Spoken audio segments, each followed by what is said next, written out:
Hey everybody, I'm here today with Jimmy Leisure. We're going to talk about his football career, both high school and after high school. How you doing today, Jim? Groovy. Good to see you, Mo. Good to be here, man. Good to be with you. So why don't we start off talking about where you grew up? Tell me about the city, what state, maybe a little about the neighborhood, that type of thing. Basically, East 28th Street, Davison, and then Pennsylvania Avenue. Went to Holy Rosary, played quarterback there, and that's how I got up the hill to Canny Prep and met all the coaches and players there. Okay. So tell me about the neighborhood you grew up in. Was it a lot of kids? Was it? Yeah, a lot of kids. We had the Barneys right down the street. Okay. Gearline next door.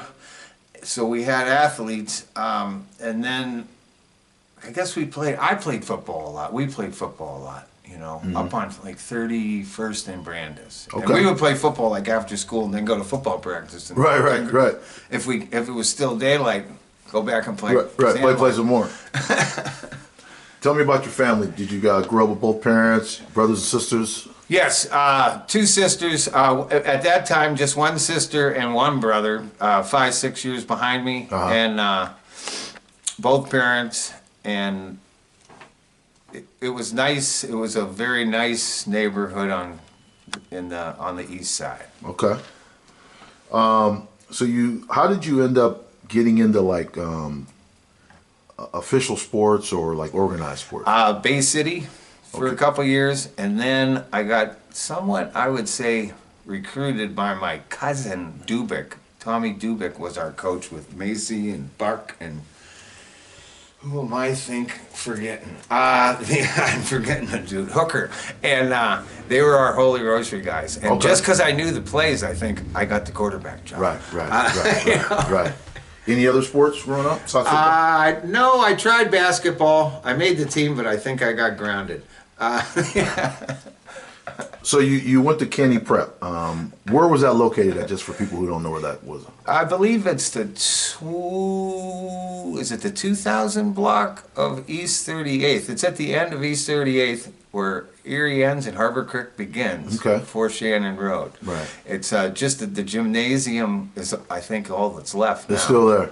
Yeah. Was that an all-boys school? Yeah, all boys. Probably nearing 200, maybe 170 when in 76. Okay. And then my senior year, we were the biggest class coming in, but I think after us it was full all the time. Right. And that's where we were threatening Cathedral Prep downtown. So. Do you guys have to wear like uniforms, all that kind of stuff, or dress slacks, dress shirt, and a tie. Sometimes the blazer and sweater. I don't remember all those particulars. But yeah, the tie was the big thing. Right. Right. What are your greatest memories of Canny? Graduating. I made it. Father Ron and I became friends. Pretty tough? Yeah, for me. It was tough. Squeaked by, huh? Well, I got put in all honors classes for some reason. It was like they wanted to get rid of me. Right. But I made it. What were your teams like at Canny when you were there? Freshman year was very interesting because it was completely different than grade school. And I believe the guys were and the size of the guys and the strength, and then you're learning new playbooks and, Right. That was very interesting. And the coaching was completely different, What were your teams like? Did you guys have? We were always over 500 in the 4 years I was there. Okay. We might have lost maybe 4 games freshman year, 3-2, and then finally our senior year we went 10-0, and that was the culmination of of what the new coaching staff. I believe, I'm not sure if that coaching and the gang started in 77 or 78. It was one of those. One of those years? Yeah. Okay. Did you guys... Or excuse me, before that. I bet you it was 75, right? It was before 76.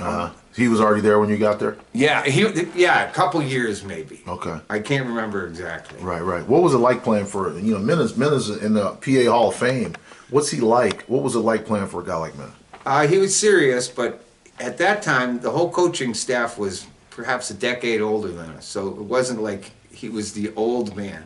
Now, So he was pretty young at that time. The whole gang was, until Okay. Jack Henning showed up. And Jack Henning showed up, it was a different, it was a different tone sophomore year. Because Jack was, I don't know, 70, and he would kick your ass, okay? Yeah. After he put his, what was it, Lucky Strikes or Pall Mall, one of them unfiltered down, and he didn't put it out. So you might land on it. Yeah. Because he would show you. Right. It was a different tone, which was fun too. It was fun too. And Mena knew who he brought. Right. He had brought serious people with him. They were Probably gonna win, took right? him a couple of years to talk Jack into it. Or he'd have been there maybe from the beginning. Right. Who were some of the other coaches you remember? Pat Sytuck, Stashinsky, Rick. Boy, am I forgetting somebody. Let's just go with them. Okay. And You then know, Coach you Joe. probably know those names. Oh yeah, we know those definitely. Grykowski, I can't remember. Grahowski. Oh yeah. Right? Oh yeah. That Yeah. long Polish name. Did you guys run those same? I know Mena's famous for the student body right. and Sure. Our last game in our conference, Crawford County League, I'm not sure if it was Mena or Jack Henning that told me to go in there and run I right 32 till you score. And we were at we had 60 to go. Right. And we ran, that was to me. Same play, right. Every play till we scored. And it was just, and the other team, they just couldn't do, But the week before that game, the Union City coach delivered firewood to my family home. And so I got to say, you're the coach? So Right. he's like, we don't even want to play you guys. And I had to let that secret out to the, guys. Right. We were disciplined. That's the one thing with those guys. We were disciplined, and their program, their system worked. It might not have been easy, but it did work. Right. You still keep in contact with any of your teammates or people you went to school with, or? A little, not too much. Everybody's kind of went their ways. Few guys have died, but Yeah, that happens, right? We move on with our lives, and the guys when you see them, you say what's up and stuff like that, right? oh yeah. Yeah. What about after high school? Did you play any football after high school or anything like that? Not really. I went to the University of Delaware, and I played in the Save an Eye game, and I had a bad ankle injury the Thursday night before the Save an Eye game. So when I went to college at the University of Delaware, I was hurt. Okay. So, and then I realized this is not, Yeah, this is bigger than me, right? So I went and found the rugby club. I had played rugby for 2 years, okay. 78, 79. So then I transitioned pretty much to rugby. So how does rugby compare to football? I mean, Rugby and football was a whole new idea from the same idea. Rugby came from the School of Rugby. William Webb Ellis, a frustrated rugby player, picked up a soccer ball, ran it in, and they went, hey, that might be cool. Let's try that. And the guys, it was in 78, I guess the team was 5 years old, and I was new. I was young. I was 16, so I had to kind of get a permission slip. And, Right. and I got crushed. Every practice, every game, but I stuck with it. And then by my senior year playing football, the one thing my father said is, you could run them over without equipment, so now you got the equipment on. Right. So it did help in that aspect. Now the high school football coaches hated that I played rugby. That you played rugby too. And they really hated if I played rugby earlier in the day and then played a football game. Right. But it was fun. Rough sport? I mean, is it? Yeah, I had 13 broken noses, 4 nose surgeries, new knee, blew both of them out, broken legs, fingers, arms, you know, Right. 33 broken ribs. Right. Was there a league like locally that you? The Allegheny Rugby Union. So you have Pittsburgh, some Ohio, and Buffalo up in Western New York. Okay. You know, so it was a lot of travel, and then I played on some travel teams around the country.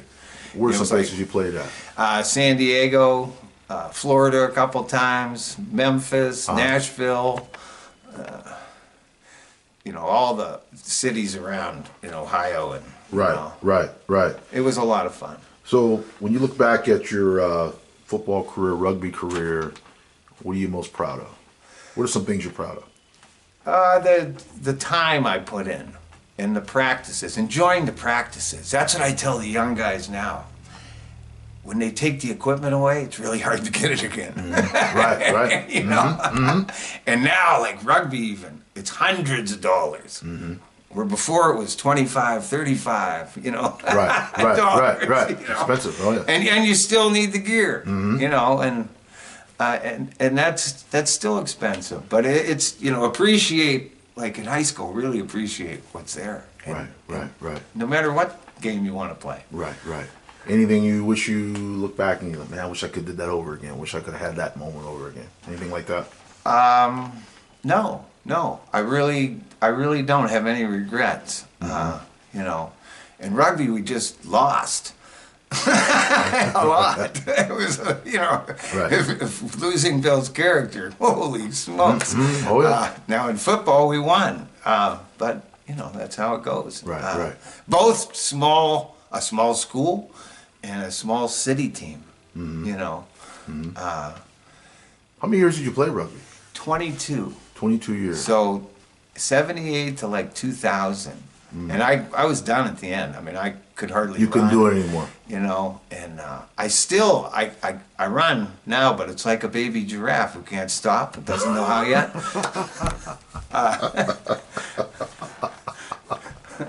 But the new knee's worth it too. Get the new knee. Just listen, it's a smooth ride. So, as we wrap up here, anything else you want to share with the listening audience today? Just thanks to all my teammates. We had fun. Big fun.